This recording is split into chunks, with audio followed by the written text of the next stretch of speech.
The battery was built in 1810. The battery produced a constant electric current, opening the way for many others discovered and inventions.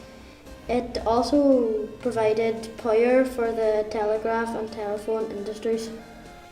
The battery was built in the year 1812 along with 6 other batteries or metallo towers in Lough Swilly. The English built them in fear of a Napoleon invasion. Who's Napoleon? Napoleon was the Emperor of France, and he was taking over all of Europe, and the British were worried that they would be next, so they built all of the towers.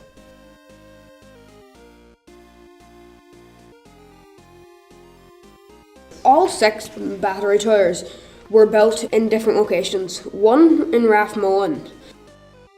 The batteries were kept manned up to the end of the First World War. The 6 towers formed what was called the Swilly defences during the war, and each had huge guns that protected the British fleet as it laid at anchor in Lough Swilly. How to fire a cannon. Pour gunpowder into the cannon. Put your cannonball into the cannon. To fire a cannon, a smouldering piece of thick string called a stow. To light the cannon, get a match and place it on the touch hole. Put the match in the cannon and gunpowder will explode. When the gunpowder explodes, it pushes the cannonball straight out the cannon and fires it off to wherever it's going. The battery is 40 feet high, is made of solid masonry and contained rooms for a garrison of 30. The battery gun was also used as a balloon base during the war. What's a balloon base?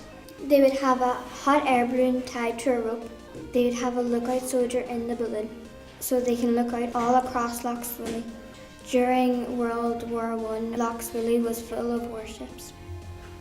It lay idle until the 1980s, when the Rathmullan Enterprise Group repaired the building and established a heritage centre which opened in 1990.